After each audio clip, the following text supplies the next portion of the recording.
1, 2, 3. That's the way we walk in. See, by now you better feel it. All you want is an opportunity to win, to compete, to dominate.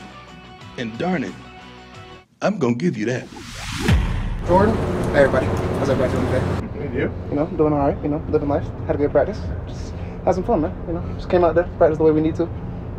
All right, but let's take it serious now. How did the last week feel after you guys didn't get any tackles in the backfield against TCU? You guys had a bunch last week. How good did that feel for you guys? It felt pretty good. That was really a point of emphasis we were like consistent on throughout the week. Like, hey, we didn't get as much production as we wanted to, especially up front. We didn't show that we could be a dominant force up front.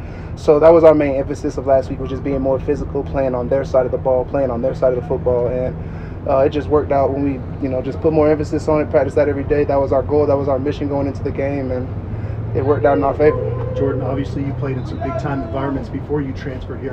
How did last Saturday at Folsom Field kind of stack up for you?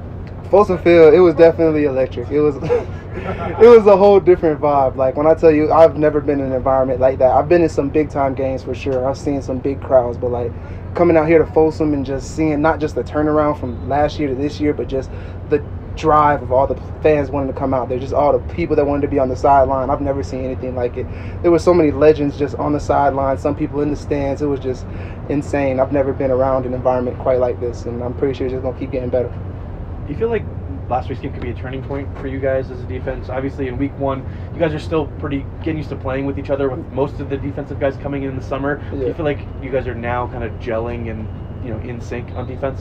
I feel like, yeah, we definitely are coming together as a defense, and now that we've set that standard for ourselves of, hey, we can show that we're a dominant force, we're a force that we can play up to our potential, and we've seen what we can do at our best. Well, not even at our best, but just playing in unison, you know. So I feel like this was definitely a turning point of showing ourselves, hey, this is what we can do, this is what we're going to be able to do, and this is what we need to strive for week after week after week.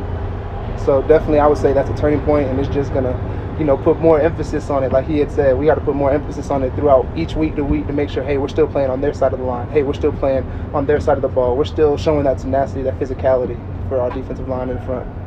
So yeah, I would say it's a turning point for us. We have some of the guys this last week, but how have you gone about maybe learning about these big rivalry games here at Colorado, Nebraska last week, CSU this week, these games that mean so much to the fans and the football alums?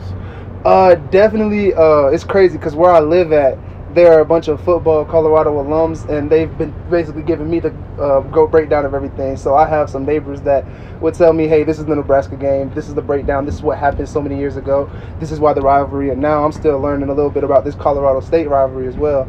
And I have a few people that know about it, such as a man by the name of Ferguson. If any of you all know him, he's been helping me a lot. He talks to me a lot. Jeff Hauser, he was telling me a little bit more about the Colorado, just the rivalry and everything. And then just the vibe around here is just, as we said last week, we were taking it personal. Last week, we're taking it personal this week just because of all the rivalries and everything. So you could tell by the air around here and the way people are lining up for tickets trying to get in. Definitely, it's a rivalry game. It's going to be a big game, and I feel like, you know, I'm just learning more and more as I go. So by Friday, if you ask me the same question, I bet you I can tell you the breakdown of the entire Colorado State, Colorado history. Is it harder to prepare for back-to-back rivalry games than it would be to other games, or is it all the same? I feel like for us, we just prepare the same, whether it's a rivalry game, whether it's a regular game, whether it's, well, all of them are not regular games. It's basically our championship from week to week. You know, we always trying to go 1-0. So the preparation never changes. We always prepare the same way, whether it's going in for extra film, focusing on what we need to focus on throughout the week. You know, the preparation is always going to stay the same. So even though it is a rivalry game, we are taking it into our mind, hey, this is a rivalry game. We know the history and the significance behind it, but we also know it's also just another game. We need to go out here, prepare the same way we need to, mentally prepare the same way we need to, and treat it like any other game. However, we know in the back of our minds how significant it is. Jordan, you guys have had... Go ahead. You've worked in a handful of defenses in your college career. How do you feel like this one's different from ones you've worked in prior? So with this one, I feel like I have more freedom as, you know, my position, not just in rushing the passer and, you know, dropping, but I also believe that Coach Kelly puts us all in prime position to make plays. As long as we do our job and play the assignments that we want, the plays are definitely going to come to us.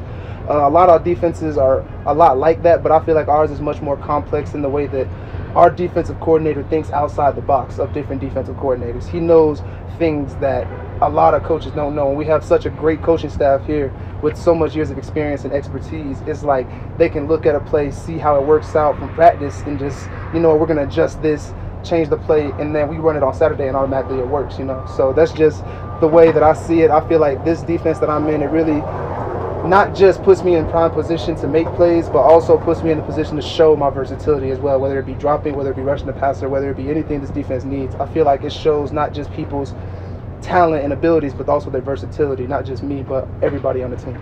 Thank you, Jordan. Yes, appreciate y'all.